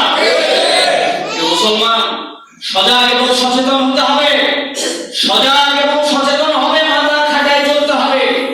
আজকে আমাদের পার্বত্য জেলাগুলোর মধ্যে নানান ধরনের কাজ চলছে, যে কাজে কিভাবে সেখানে মুসলমানদেরকে চাপে রাখা যায়, কিভাবে সেখানে আমাদের দেশের মানুষ হওয়ার পরে বাঙালিদেরকে সেখানে কিভাবে অবস্থান অসংহত করা যায়, এ সকল প্রজেক্ট চলছে। এটা বোঝার জন্য খুব বেশি দূর যেতে হবে না, মাথা খাটার মধ্যে ক্লিয়ার রাখবেন।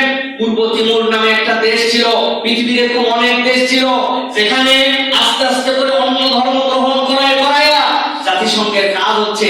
এরপরে তাদের মধ্যে সুন্দর করে যখন গৃহযুদ্ধ, বিদ্বেষ, নানান কিছু হয়, আস্তে করে জাতিসংঘ যায় সেখানে বলছে, আচ্ছা এখানে আমাদের নির্বাচন দেওয়া হোক, গণভোট দেওয়া হোক, কি যেটা কি ধরনের কান্ট্রি হবে, সেটা তারা কি স্বাধীন থাকবে না অমুক দেশের সাথে থাকবে। ভোটে মাত্র 51 আর 49 এরকম দেশকে জাতিসংঘের মাধ্যমে স্বাধীন করে দেওয়া হয়েছে। এইরকম ষড়যন্ত্র আল্লাহ মাফ করো আমাদের পাহাড়গুলোতেও চলমান আছে, যেখানে আস্তে আস্তে করে এমন একটা মুভমেন্ট তৈরি করা হচ্ছে যে একদিন ওই পাহাড়গুলোর মধ্যেও আল্লাহ না করো কোনদিন এসে বলবে, আচ্ছা ভোট করা হোক, তোরা কি বাংলাদেশের সাথে থাকতে চায় নাকি ওরা আলাদা হতে চায়।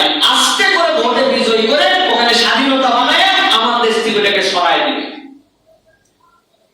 হয়তো কথাটা আপনাদের অপছন্দ হচ্ছে, মনে হচ্ছে যে এত সোজা, যা ভাবছেন তা নয়, এর থেকেও সোজা।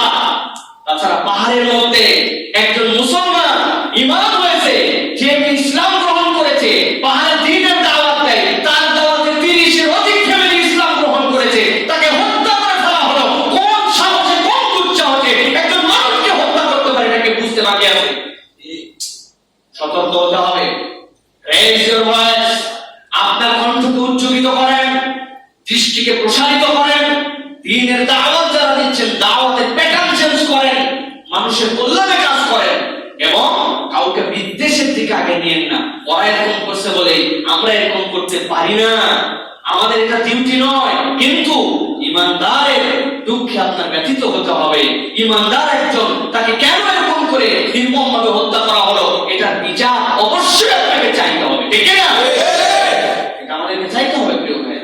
তবে আগেই জন্য বলে দিয়েছি, মুসলিম প্রধান দেশে অমুসলিমদের নিরাপত্তার জন্য রাসূল সাল্লাল্লাহু আলাইহি ওয়াসাল্লাম কত বড় দায়িত্ব দিয়ে গেছেন আমাদের জন্য, সেখানে মুসলমানরা কখনো উগ্রতা ছড়াতে পারে না। এবং আলহামদুলিল্লাহ মুসলমানরা কখনো উগ্রও নয়। মুসলমানরা আজ পর্যন্ত হিস্ট্রি অফ মুসলিমস কেউ বলতে পারবে না মুসলমানরা কাউকে জোর করে ধর্ম গ্রহণ করাইছে। আছে না? ইতিহাসে নাই, মুসলমানদের ইতিহাস নাই। মুসলমানরা তলোয়ার দিয়ে যুদ্ধ করে কাউকে ইসলাম গ্রহণ করাইছে, কোন দেশকে ইসলাম বানানোর জন্য যুদ্ধ করছে, মুসলমানদের ইতিহাসে নাই। এটাই সত্য ইতিহাস। যদি এরকম কিছু লেখা হয়ে থাকে সেটা মিথ্যা কথা, সেটা ফেক কথা। কারণ তার প্রমাণ হচ্ছে আমাদের ভারত কত বছর এখানে শাসন করেছে মুসলমানরা। কল্পনা করছেন আপনি, একজনের ঠিক মতো যদি বলা হতো যে এই দেশের মধ্যে থাকতে হলে মুসলমান হয়ে তুই ভণ্ড মুসলমান হওয়ার ভালো মুসলমান হ, নাম কাওয়াস্তে হওয়ার ভয়ে হ, তোর মুসলমান হওয়ার কথা তার খবর আছে, ওই যদি একটার অন্য ধর্মে থাকার কোনো সুযোগ ছিল না। অথচ 700-800 বছর শাসন করার পরেও এখনো সেখানে মুসলমানরা মাইনরিটি, অন্য ধর্মাবলম্বী মেজরিটি। এটাই প্রমাণ করে মুসলমানরা ক্ষমতার বলে, অস্ত্রের জোরে, তরবারি দিয়ে কখনো কাউকে ঈমান আনায় নাই। বরং মুসলমান যেখানে গেছে, মুসলিম অমুসলিম সকলের নিরাপত্তাকে মুসলমানরা সুসংহত করেছে। ঠিক না প্রিয় ভাইয়েরা? সুতরাং আমরা যারা দায়িত্বশীল, আমরা যারা মুসলিম, তাদেরকে মনে রাখতে হবে মুসলমানের নিরাপত্তাহীনতা না হয়। এই হাদিসটা কেন পছন্দ করে আজকে আপনাদেরকে বলছি, আমাদের সমাজে প্রবাসী যারা থাকেন তাদের ভাই বেরাদাররা অনেক হারামের মধ্যে ঢুকে যায়। উনি টাকা পাঠায়, বাপ এখানে উনার কষ্টের টাকা দিয়ে সবার নামে জমি কিনে, বউ বাচ্চারা ইচ্ছা মতো চলাফেরা করে, বেচারি আসার পরে দেখে জুলুমের শিকার, তার কিছুই নাই। যাওয়ার সময় যেরকম, আসার পরে এরকম। আছে না? অনেক ইমানদার বাপ সন্তানের সাথে এরকম 2 নম্বরই করে বসে, স্ত্রী সন্তানরা পর্যন্ত তাদের সাথে জুলুম করে। আমরা তো নানান ক্ষেত্রে তাদেরকে অপমান, অপদস্থ হতে দেখি। এয়ারপোর্টে অপমান, ওই পারে অপমান, যেখানে যাবে সেখানে অপমান। গতকালকে একজন কান্না দেখলাম, প্রবাসে গেছে, অল্প কিছু টাকা দিয়া মনে করছিল যে যাওয়ার পরে যে দেশে গেছে ওই দেশে কোয়ারেন্টাইন করাইছে। উনি গেছে 2 লাখ টাকা খরচ করে, প্রবাসে কোয়ারেন্টাইনের বিল হচ্ছে 1,10,000 টাকা। 5 স্টার হোটেলে দিছে, 2 দিন ছবি দিছে, আমার এইটা খাওয়াইতেছে, সেইটা খাওয়াইতেছে। যখন বিল ধরাই দিছে তখন বুঝছে যে এটা আমার মিসকিন ফুরুজ খাওয়া ছিল না, টাকা দিয়ে খাওয়া। কি বিপদ তার এখন প্রিয় ভাই। এই জন্য আমাদেরকে যারা প্রবাসী তাদেরকে সম্মান করতে হবে, রাসূলুল্লাহ সাল্লাল্লাহু আলাইহি ওয়াসাল্লাম নির্দেশনা দিয়েছেন। এরপরে আমরা দেখব অবৈধ লেনদেন ইসলাম কঠিনভাবে নিষেধ করেছে। আমাদের এই মহল্লাটা ব্যবসায়ী মহল্লা, প্রিয় ভাইয়েরা ভালো করে খেয়াল করে শুনেন। অবৈধ লেনদেন, ওজনে ফাঁকি, ভেজাল, ধোঁকা, সরকারি এবং জনগণের সম্পদ আত্মসাৎ, সুদ, ঘুষ, ইসলাম কঠিনভাবে এই জিনিসগুলা নিষেধ করেছে। যদি আমরা এগুলি না মানি আমাদের জন্য কি হবে? রাসূলুল্লাহ সাল্লাল্লাহু আলাইহি ওয়াসাল্লাম 3টা কথা বলে দিয়েছেন। আল্লাহ রাসূল বলেছেন, ওয়ালাম ইয়ানকুসুল মিকাল ওয়াল মিজান ইল্লা উখিযু বিস-সিনিন ওয়া শিদ্দাতিল মাউনা ওয়া জাওরিস সুলতান আলাইহিম। যখন কোন সমাজের মধ্যে ওজনে কম বেশি দেওয়া চালু হয়ে যাবে, যখন মানুষ ভেজাল দিবে মানুষকে, তখন তাদের সমাজে 3টা জিনিস আল্লাহর পক্ষ থেকে গজব হিসাবে আসবে। 1 নম্বর, দুর্ভিক্ষ শুরু হয়ে যাবে তাদের মধ্যে। অলরেডি আমরা খাওয়া দাওয়ার অভাব না হলে আমাদের চাহিদার দুর্ভিক্ষ তো আমরা দেখতে পাচ্ছি। চাহিদার দুর্ভিক্ষ আছে না? অসীম এক চাহিদা, যেই চাহিদা কেউ পূরণ করতে পারে না, ওটাই তো চাহিদার দুর্ভিক্ষ। রাসূল বলেছেন তোমাদের মধ্যে দুর্ভিক্ষ হবে ওজনে যদি ফাঁকি দাও আর তোমরা যদি ধোঁকাবাজির ব্যবসা করো। 2 নম্বর, জীবনযাত্রার কাঠিন্য তৈরি হয়ে যাবে। জীবনযাত্রা কি এখন সহজ না কঠিন? জীবন চালানো কঠিন হয়ে গেছে ভাই। নিজে খাই কি না খাই, বাড়ি ভাড়া নিয়ে কেমনে দিব, এই টাকা আমার রেডি রাখতে হয়। কি জীবন সহজ না কঠিন? 1 নম্বর দুর্ভিক্ষ, 2 নম্বর জীবনের কাঠিন্য। এই 2টা না হয় মেনে নেওয়া যায়। রাসূল বলেছেন 3 নম্বর, ওয়াজাউরিস সুলতান আলাইহিম। তাদের যে প্রশাসক থাকবে আল্লাহ রাব্বুল আলামিন ক্ষমতাশীলদের অত্যাচারী বানায় দিবেন তাদের উপর। কি মনে হয় আপনাদের? মিলছে? উৎসে কর, বিক্রিতে কর, নিতে কর, দিতে কর, কর আর কর। ওই মালিক কোটে কিনছে, কেনার সময় একবার কর দিয়ে কিনে আনছে, করতে খালাস করার সময় একবার কর দিছে, যেই গাড়িতে চলছে তোলার সময় চালান ভেবে ওখানে করতেছে, দোকানে নামাইছে, নামানোর পর বিক্রি করছে, বিক্রির সময় আপনি আমি যখন কিনছি ওইখানে একবার, মানে কর আর কর আর করের বোঝা আমাদের। আল্লাহ রাসূল সাল্লাল্লাহু আলাইহি ওয়াসাল্লাম বলছেন এইগুলা মনে করো না যে এটা হচ্ছে আসমান থেকে অটোমেটিক আসছে, বরং তোমাদের এটা হাতের কামাই। তোমরা ওজনে ফাঁকি, 2 নম্বরই ব্যবসা, ভেজাল, এইটাকে তোমাদের নিজেদের ও নিত্য অভ্যাস যখন বানাই ফেলবে আল্লাহ তখন তোমাদের প্রতি চাপায় দিবেন। নাউযুবিল্লাহ। এমনি আসে নাই, পনির বিক্রি করে স্বামী স্ত্রী মিলে পনির বানায়, শহরে নিয়ে আসে দোকানে বিক্রি করে। প্রথম যেদিন পনির নিয়ে আসছে, ভাই পনির নিবেন? বলছে হ্যাঁ। কতটুকু? বলে এখানে 1 কেজির মতো আছে। মাপছে, ম্যামেটাকে বলছে যে ভাই আপনার দোকান থেকে আমি পনির দিব, এর বিনিময়ে আমি টাকা নিব না, আমার যা যা টাকা পয়সা লাগে এই জিনিসগুলো, আপনার জিনিসপত্র লাগে আমার, সেইগুলো আপনার দোকান থেকে কিনে নিয়ে যাব। আমার একটা 1 কেজি চিনি দেন, 1/2 কেজি এটা দেন, 1/2 কেজি এটা দেন, সব নিয়ে চলে গেছে। ওই দোকানদারের সাথে তার এখন সম্পর্ক, অন্য দোকানে মাল সামান যাই সাপ্লাই দেয়, কিন্তু এই দোকানে বাড়ির থেকে পনির বানায় আনে, 1 কেজি করে একটা করে দলা দেয়, আর এখান থেকে উনি উনার মাসের বাজার সপ্তাহের বাজার করে নিয়ে যায়। এই পনির আলার পনির সুন্দর, তার সাথে একটা লেনদেন। হঠাৎ করে যেই লোক পনির বিক্রি করে একদিন চিন্তা করছেন, এই তো বলে 1 কেজি করে দেয়, কোনোদিন তো 1 কেজি ভেবে নিলাম না, দেখি তো আজকে একটু মাইপে নিয়ে দেখি যে পনিরের মাপ ঠিক দেয় কিনা। মাইপে নিয়ে দেখে কোনোটা 800 গ্রাম, কোনোটা 750 গ্রাম, কোনোটা একটু কম বেশি হয়, কোনোটাই 1 কেজি পড়ে না। ওরে 2 নম্বরের 2 নম্বর আসুক এই দিন। এতদিন তোমার সাথে বিশ্বাস করে নিয়েছি, তুমি গ্রামের লোক, তুমি এত বড় চিটিং বাস। পরের দিন পনির দেওয়ার জন্য আসছে, আসার পরে বলছে তোমার পনির আপনি কোন চিটিং বাস কোথাকার, একটা পনির 1 কেজি দাও না, বলে দাও যে তুমি 1 কেজি করে দাও, আমি কোনোদিন মাপে নেই নাই তোমার উপর, তোমার সাথে আর কোনো সম্পর্ক নাই। লোক তো হাওয়াও করে কাঁদতেছে যে ভাই বিশ্বাস করেন আমি কম দেই নাই। লোকজন আরো জড়ো হয়েছে, কম দেশ নাই, তার প্রমাণ কি? মা ওর সামনে মাপছে, মাপে দেখে হ্যাঁ 800 গ্রাম 900 গ্রাম। তোর বাচ্চার কি সমস্যা তাহলে? বলছে ভাই আমি পনির আপনি নেন, কিন্তু আপনার সাথে একটা কথা বলি ভাই, আমি গরিব মানুষ, আমার কোনো বাটখারা নাই ওজন করার মতো। এই প্রথম দিন যে বানায় আনছিলাম আপনার কাছে, আনার পরে আপনি যে বললেন যে তোমার সাথে আমার লেনদেন কি দিয়ে হবে, যে তোমার কাছে নিত্য প্রয়োজনীয় জিনিসগুলো আমি কিনবো, আমি আপনার কাছে চাইছিলাম যে ভাই আমার 1 কেজি চিনি দেন। আপনি 1 কেজি চিনি দিছেন, আমি চিন্তা করলাম যে আমার বাটখারা নাই, 1 কেজি চিনি না হয়নি, ওই ভাইয়ের দোকান থেকেই তো নিয়ে আসছি, এইটাই একদিকে দিয়ে আমি পনির ওজন করি।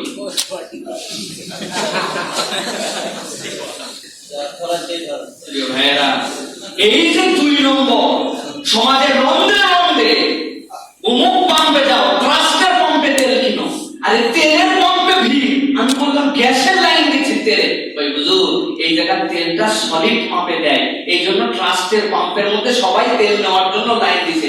আমি বললাম তার মানে ঢাকা শহরে কোনো মাপের ঠিক নাই? ওই একটাও মাপের ঠিক নাই। মিটারে দেখাচ্ছে 1 লিটার, আপনার লিটার নাই। ইউটিউবের মধ্যে হ্যাকিং দেখাচ্ছে যে আপনি যে ওজন করবেন কিভাবে, আপনি 100 করে 1 কেজি দেখাবেন কিন্তু মাল দিবেন 900 গ্রাম, আপনাকে শেখানো। ডিজিটাল মিটারের খাকি আপনাদের ট্রেনিং দিচ্ছে। রাসূল বলছেন টেনশন নাই, ওয়ালাম ইয়ানকুসুল মিকাল ওয়াল মিজান ইল্লা উখিযু বিসসিনিন ওয়া শিদ্দাতিল মাউনা ওয়া জাওরিস সুলতান আলাইহিম। কোনো সমস্যা নাই, দুর্ভিক্ষ পাবে, এখনো তো পাই নাই, অল্প দিনের মধ্যে পাওয়া লাগবে, এরকম 2 নম্বর চিটিংবাজি যদি থাকে। আর 2 নম্বর জীবনযাত্রার কাঠিন্য হবে। আর 3 নম্বরটা আল্লাহ রাসূল বলছেন তোমাদের প্রতি অত্যাচার বেড়ে যাবে। আল্লাহ আমাদেরকে হেফাজত করুন। এই জন্য এই দুনিয়ার ক্ষণস্থায়ী জীবনে আল্লাহর ওয়াস্তে ফাঁকি ঝুঁকি দিয়েন না, 2 নম্বর দিয়েন না, চিটিংবাজি করেন না, এটা উপার্জনের হারাম। এই হারাম দিয়ে আপনার ইবাদত কবুল হবে না, এই হারাম দিয়ে ইবাদত কবুল হবে না। প্রিয় ভাইরা, রাসূল আরো বলেছেন মান গাশশানা ফালাইসা মিন্না, কেউ যদি চিটিংবাজি করে, ধোঁকা দেয়, সে আমাদের মধ্যে নয়। কি বলেছেন? ফালাইসা মিন্না মান গাশশানা ফালাইসা মিন্না, যে ধোঁকাবাজি করে সে আমাদের মধ্যে নয়। উম্মতে মুহাম্মাদি রাসূলের উম্মত হিসেবে সে ধোঁকাবাজ হতেই পারে না। এই কথার ওজন বুঝছেন আপনি? ঈমানদার উম্মতে মুহাম্মাদি ধোঁকাবাজ হতেই পারে না। আর আমরা ধোঁকা ছাড়া কিছু চিন্তাই করি না। আমরা কোন সরল মানুষকে দেখলে বোকা ভাবি, আর চিটিংবাজ মানুষকে দেখলে বুদ্ধিমান ভাবি। এই তো আমাদের পরিবর্তন, মেন্টালিটি পরিবর্তন। তুই এত আল্লাহ ভোলা কেমনে? গাধা নাকি? উনি একটু সরল সোজা মানে গাধা বানাইছে, আরেকটা চিটিং এর চিটিং করে বলে বাপরে ট্যালেন্ট। চিটিংবাজ কখনো ট্যালেন্ট হতে পারে না, সরল কখনো বোকা হতে পারে না। মুসলমান সরল হবে, ধোঁকাবাজ হবে না। মুসলমান বুদ্ধিমান হবে, চিটিংবাজ হবে না। মান গাশশানা ফালাইসা মিন্না, রাসূল মনে রাখবেন, লিখে টাঙায় রাখবেন বাড়িতে। রাসূলুল্লাহ সাল্লাল্লাহু আলাইহি ওয়াসাল্লাম এই কথা বলেছেন। প্রিয় ভাইরা, এরপরে আরেক ধরনের হারাম উপার্জন আমাদের মধ্যে আছে। সেটা কি? সেটা হচ্ছে রাসূল সাল্লাল্লাহু আলাইহি ওয়াসাল্লাম বলছেন, যে কাজের জন্য যে নিয়োজিত হয়ে যে বেতন ভাতা নেয়, যে চাকরিতে নিয়োজিত হয়ে তার থেকে সে যে পারিশ্রমিক নেয়, এর বাহিরে ওই কাজ করে দেওয়ার ক্ষেত্রে আপনি যদি বকশিশ, হাদিয়া, বদলা, ঘুষ, স্পিড মানি যাই নেন, এটা আপনার জন্য লাআনতের কারণ এবং আপনার জন্য হারাম। ওই কাজের জন্য আপনি সেবায় নিয়োজিত, আপনি সরকারের ওই দপ্তরে আপনি বেতন পান, ভাতা পান, বোনাস পান, ডিএ পান, হাউস পান, চিকিৎসা পান, আপনি সাথে সাথে ওই কাজটা আরেকজন ত্বরান্বিত করে দেওয়ার জন্য বকশিশ নিয়েছেন, হাদিয়া নিয়েছেন, স্পিড মানি নিয়েছেন। রাসূল বলেছেন লাআনা রাসূলুল্লাহ সাল্লাল্লাহু আলাইহি সাল্লাম আর-রাশি ওয়াল মুরতাশি, এই রকম স্পিড মানি নামে, ঘুষ নামে, এই রকম হাদিয়া নামে চিটিংবাজি করে যারা টাকা নেবে অতিরিক্ত, আল্লাহ রাসূল তাদের প্রতি লানত করেছেন। নাউযুবিল্লাহ। রাসূলের লানত মানে বোঝেন আপনি? নবী করিম সাল্লাল্লাহু আলাইহি সাল্লাম মান নাবিয়ুকা, মুহাম্মদুর রাসূলুল্লাহ তার মুখে ফটাস করে আসবে না। আর আপনি যদি নবীরে চিনতে না পারেন তো আপনার আমার হতভাগায় ওই দিন থাকবে না। প্রিয় ভাইয়েরা, এই জন্য খুব সাবধান। যারা স্পিড মানি খাচ্ছি আমরা, যারা কাজ সহজ করে দেওয়ার জন্য হাদিয়া খাচ্ছি আমরা, বকশিশ খাচ্ছি আমরা, কমিশন মধ্যে কমিশন আছে না, দালালি ফি, খুব সাংঘাতিক। প্রিয় ভাইয়েরা, আল্লাহ রাব্বুল আলামিন হেফাজত করুন। এটাও আমাদের একটা হারাম উপার্জন, এইটা উপার্জনের হারাম। আল্লাহ আমাদেরকে হেফাজত করুন। আর মনে রাখবেন, হালাল উপার্জন ছাড়া আল্লাহর কাছে কিছুই পৌঁছায় না। আল্লাহ নবী বলেছেন ওয়ালা ইয়াসআদু ইল্লাল্লাহি ইল্লা তাইয়্যিব, আল্লাহর কাছে হালাল ছাড়া কিছুই উত্তরিত হয় না। এই যে আমরা মাঝে মাঝে বলি না আমাদের দোয়া কবুল হয় না, আমাদের মনোবাসনা পূরণ হয় না, আল্লাহ দয়াই যতটুকু পায়। আমাদের এই সকল আমল হারামের সাথে সংশ্লিষ্ট হওয়ার কারণে রাসূল বলেছেন ওয়ালা ইয়াসআদু ইল্লাল্লাহি ইল্লা তাইয়্যিব, আল্লাহর কাছে তো পবিত্র ছাড়া উঠেই না, তো তোমার এই দোয়া তো আল্লাহর কাছে পৌঁছাই না। হারামের সাথে সংশ্লিষ্ট হয়ে গেছে আমরা। আল্লাহ ইবাদত করব। সর্বশেষ যে কথা বলে শেষ করব, ইবনে আব্বাস রাদিয়াল্লাহু তাআলা আনহু কাছে একবার এক লোক এসে বলল, হে ইবনে আব্বাস, একজন লোক প্রশাসনে ছিল, সে জুলুম করত, আবার অবৈধ অনেক সম্পদ কামাই করছে। এক পর্যায়ে যে তার বোধ হয়েছে যে না, আমি তো প্রশাসনের দায়িত্বে ছিলাম, এখানে মানুষের সাথে জুলুম করছি, সুদ নিছি, ঘুষ নিছি, অন্যায় টাকা পয়সা নিছি, এটা তো আমার করা উচিত হয় না। এই উপলব্ধির পরে সে তওবা করলো। তওবা করার পরে এরপরে হজ করলো। হজ করার পরে সে প্রচুর দান খয়রাত করতে শুরু করলো। ইবনে আব্বাসকে বলল, তার গুনাহ কি ক্ষমা হবে? ইবনে আব্বাস রাদিয়াল্লাহু তাআলা বললেন, কেমনে তার গুনাহ ক্ষমা হতে পারে? তোমাদের কি এইটুকু বোধে কাজ করে না যে পাপ দিয়ে পাপ মোচন হয় না? মানে পাপ দিয়ে কেমন করে পাপ মোচন? ও তো হজে গেছে, দান করছে, তওবা করছে, এটা আবার কেমন করে পাপ হয়? আগে পাপ মোচনের জন্য না এগুলা করছে। ইবনে আব্বাস রাদিয়াল্লাহু তাআলা বলেন, ইবনে রজব হাম্বলি এই কথা রিওয়ায়াত করেছেন। তিনি বলেছেন, ধরো কোন একটা লোক হজে যাচ্ছিল, একজন জোর করে তার ঘোড়া এবং তার উট যেটাতে করে সে হজে যাচ্ছিল ওই দুটা ডাকাতি করে ছিনে নিছে। নেওয়ার পরে ওই ঘোড়ার উপরে উঠে ইসলামের জন্য জিহাদ করে যুদ্ধ করার জন্য যাচ্ছে। এটা কি তার জন্য সওয়াব হবে না গুনাহ হবে? হাজির উট চুরি করে যুদ্ধের ময়দানে আল্লাহর জন্য জিহাদ করে যাচ্ছে, এটা যেরকম গুনাহ, এই গুনাহ দিয়ে কোনো সওয়াব হবে না। ওই রকম কেউ যদি প্রশাসনে থাকার পরে অন্যায় করে, অপকর্ম করে, আর এক বয়সে যে খুব দান খয়রাত করা শুরু করলো, খুব হজ করলো, কখনো এটা তার একটা মোচন হতে পারে না। এখন তার জন্য করণীয় কি? তাহলে সে কি করবে? তার জন্য 4টা করণীয় বলে দেওয়া হয়েছে। এরকম কেউ অন্যায় করেছে, এক পর্যায়ে অবৈধ কামাই করেছে, অনেক ধরনের অপকর্মের সাথে জড়িত ছিল, বান্দার হক নষ্ট করেছে, জুলুম করেছে, কি করবে? 4টা কাজ তার জন্য বলা হয়েছে। 1 নম্বরে, সম্পূর্ণরূপে যেদিন থেকে তার বোধ আসবে সে সম্পূর্ণ অবৈধ ইনকাম পরিত্যাগ করবে, এটার নাম হচ্ছে তার তওবা। 1 নম্বর। 2 নম্বরে, যাদেরকে সে চেনে যে এই টাকাটা তাদের থেকে নেওয়া হয়েছিল, এই অন্যায়টা অমুকের সাথে হয়েছিল, আপনার লজ্জা শরম কোনো কিছু করা চলবে না, আপনাকে তাকে যে তার অধিকার ফিরাই দিয়ে আসতে হবে। এটা 2 নম্বর। এটা তওবা। কিন্তু আর তার তওবার ধরনই এটা। তার তওবা আস্তাগফিরুল্লাহ রাব্বি মিন কুল্লি যামবি ওয়া আতুবু ইলাইহি লা হাওলা ওয়ালা কুওয়াতা, আর মক্কা শরীফে যায় সবসরায় খান না, এটা তার তওবা না। তার তওবা হচ্ছে এটা, প্রথমে তওবা করছে আর কোনদিন অন্যায় করব না। 2 নম্বর, যাদের থেকে নিছি চেনা থাকলে, আপনার জানাই কথা অনেকগুলো আপনি জানবেন, কাদের থেকে ফাইল থেকে আপনি খুঁজে বার করতে পারবেন, কার থেকে কতটুকু নিয়েছিলাম, পরিমাণ করে গেলে তার কাছে যাই শুনতে পারেন, আমি যে অন্যায় করছি তারটা তাকে ফেরত দিতে হবে। 3 নম্বরে, যদি না চিনি তাহলে ওই সমুদয় সম্পদ হিসাব করে কোন রকম সওয়াবের আশা ছাড়া, কামনাও করা যাবে না এটা ভালো কাজ করতেছি না, বরং তাদের পক্ষ থেকে দান করে দিতে হবে। দুস্থদের মধ্যে যে জায়গায় দান করার জায়গা আছে, আপনার সমুদয় হারাম কামাই, যে চিনি না যাদেরকে, তাদের পক্ষ থেকে দান করে দিতে হবে। আর মৃত্যু পর্যন্ত দায়েম এবং কায়েম থেকে আপনাকে নেক কাজ বাড়াই করতে হবে। আগে যা করতাম তার ডবল করি। এই চারটা যদি পদ্ধতি অবলম্বন করা যায়, আল্লাহ চাহে তো আল্লাহ তাদেরকে মাফ করে দিবে, নচেত কোনো বিকল্প নাই।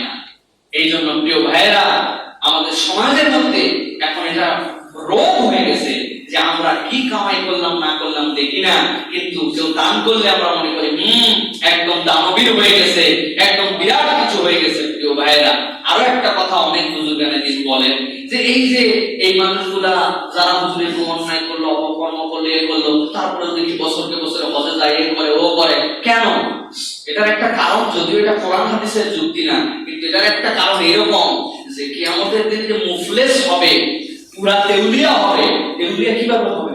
দেউলিয়া হবে অমুক একটা খাইছে, তমুক একটা খাইছে, ওইখানে যাওয়ার পরে সিরিয়াল লাগাইছে, আমারটা দেন, আমারটা দেন, আমারটা দেন।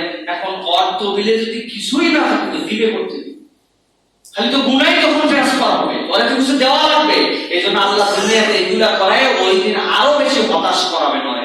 যার সওয়াব তো নাই, যাদের পাওনা যাচ্ছিল তাদের গুনাহ পর্যন্ত তার খাতের মধ্যে আসছে। এই জন্য প্রিয় ভাইয়েরা, আমরা না খেয়ে থাকতে রাজি আছি 2 ওয়াক্ত, কিন্তু হারাম খেয়ে থাকতে রাজি নাই। না খেয়ে কষ্ট করে দুনিয়ার বুকে বেইজ্জত হয়ে থাকতে রাজি আছি, কিন্তু হারাম দিয়ে, অন্যায় দিয়ে দুনিয়ায় কোন রকম ইজ্জত নিয়ে বাঁচতেও রাজি নাই। এই শপথ হবে ঈমানদারের শপথ। আল্লাহ এই জন্যই বলেছেন, ওয়ালা তাকুলু আমওয়ালাকুম বাইনাকুম বিল বাতিল। আজকে আমরা যারা ঈমানদাররা কথা শুনলাম, এখানে যদি আমাদের অন্তরের মধ্যে অনুপ্রেরণা থাকে, ইনশাআল্লাহ আমরা হালাল কামাই করব, হালাল খাবো, হালালের সাথে থাকবো। হারাম যা করেছে সেখান থেকে বাঁচার যে প্রক্রিয়া হলো, সেখান থেকে বেঁচে থাকার জন্য চেষ্টা করব। আল্লাহ আমাদেরকে জান্নাতে যাওয়ার রাস্তাকে সহজ করে দিবেন। ওয়া মা তাওফীকি ইল্লা বিল্লাহ। সুবহানাল্লাহি ওয়া বিহামদিকা, আশহাদু আল্লা ইলাহা ইল্লা আনতা, আস্তাগফিরুকা ওয়া আতুবু ইলাইক। আসসালামু আলাইকুম ওয়া রাহমাতুল্লাহি ওয়া বারাকাতুহু।